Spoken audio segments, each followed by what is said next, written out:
प्रस्कून से गांव के दरमियान, जहां सब्ज मैदान और बुलंद सरसब्ज दरख्त थे, एक फख्र से भरपूर धारीदार बली रहती थी जिसका नाम मेलो था।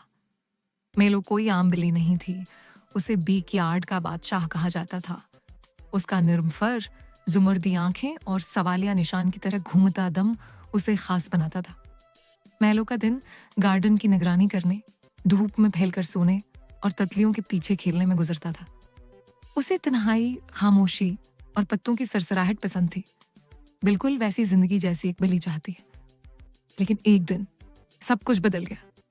मिसेस डेल्वी, वो बूढ़ी खातून जो मेलो की मालिक थी, गांव के बाजार से वापस आई तो उसके हाथ में एक सुनहरी पंजरा था।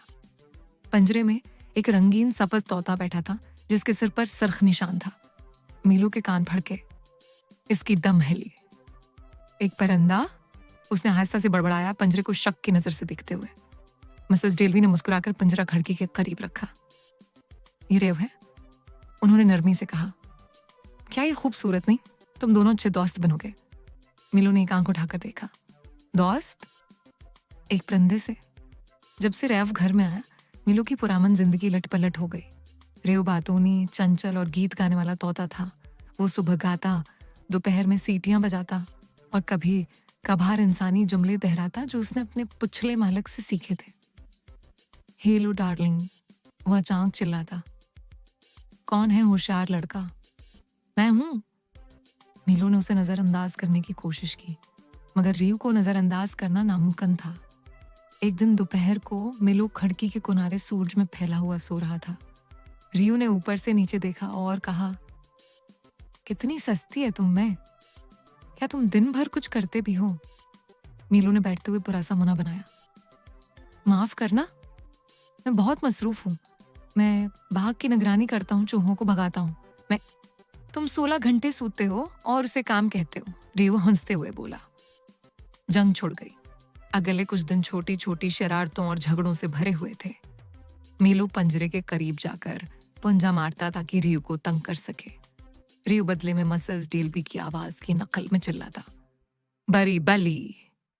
जब भी मेलो चोरी छुपे खाने की कोशिश करता, कभी कभी मेलो मेज पर चढ़कर रियू का आईना गिरा देता। रियू बदले में बीजों को नीचे फर्श पर गिरा देता जब मिसेस डेल्वी सफाई कर चुकी होते। हालांकि ये लड़ाई झगड़े थे, लेकिन इनमें कुछ दिलचस्प बात भी थी। दिल से मीलो रेव को नुकसान नहीं पहुंचाना चाहता था और रेव को भी घसीली बली में मजा आता था, लेकिन कोई भी ये मानने को तैयार न था। एक शाम आसमान पर काले बादल छा गए और दूर कहीं गर्ज सुनाई दी। मिसेस डेल्वी जल्दी जल्दी खिड़कियां बंद कर रही थीं और गमले अंदर ला रही थीं। तूफान आने वाला है, उन्होंने कहा और फायर पुलिस जला दी। मीलू फायर पुलिस के पास समट कर लेट गया। बाहर तेज हुआ चल रही थी, बारिश शुरू हो चुकी थी। फिर अचानक जोरदार कड़क की आवाज आई। रेव घबराकर पंजरे के अंदर इधर उधर फड़फड़ाने लगा। ये क्या था? बादल गरज रहे हैं, मीलू बोला, कान झुकाए। मुझे तूफानों से डर लगता है, रेव आहिस्ता से बोला। मैं सो नहीं सकता उनके दौरान। मीलू ने लरजते हुए तोते की तरफ देखा। पहली बार रेव खामोश और खौफजदा नजर आया। मीलू उठा, पांव फैलाए और आहिस्ता से पंजरे के पास आकर बैठ गया। तुम ठीक रहोगे, उसने नरमी से कहा। तूफान गुजर जाएगा, तुम यहां महफूज हो। रियू ने हैरानी से मेलू की तरफ देखा। शकरिया? फरबाल? मेलू ने आंखें घुमाई लेकिन हल्की सी मुस्कुराहट दे दी। जिक्र ना करो परवाले। इसी रात कुछ बदल गया। तूफान के कुछ दिन बाद मिसेस डेल्वी अपनी बहन के पास 2 दिन के लिए गई। उन्होंने मेलू के लिए खाना और रियू के लिए दाने भर दिए और दरवाजा बंद करके चली गई। शुरू में दोनों जानवर सुकून से रहे। मेलू धूप में सोता रहा और रियू नरमधनी सीटियां बजाता रहा। मगर दूसरे दिन रात के वक्त रियू की आंखें एक अजीब आवाज पर खुली। खर्चने की, सूंघने की। उसने पिछले दरवाजे की तरफ देखा। 2 चमकते हुए पीले रंग की आंखें शीशे के पार घूर रही थी।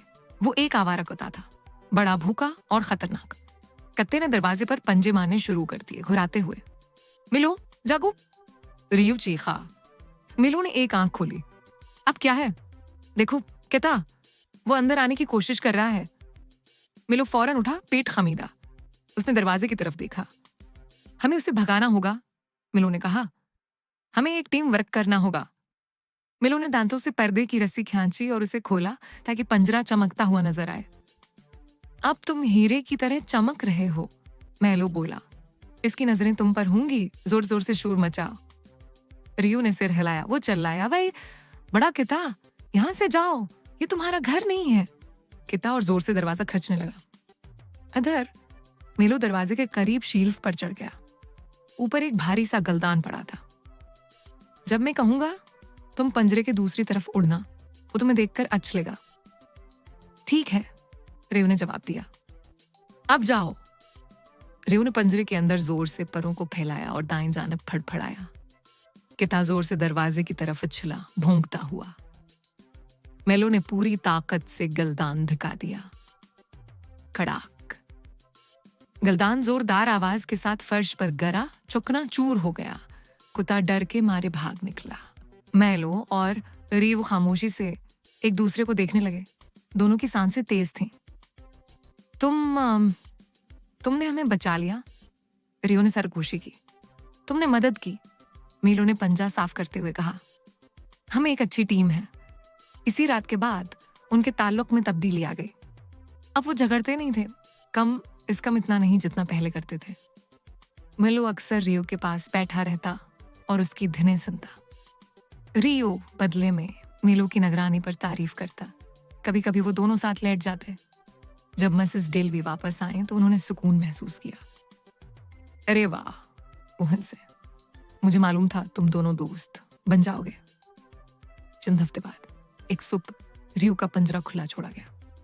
वो उड़ा मगर कहीं नहीं गया, बल्कि वो सीधा मेलो के पास खिड़की के किनारे आकर बैठ गया। देखा, मैं कहीं भी जा सकता हूं, रियो ने फख्र से कहा।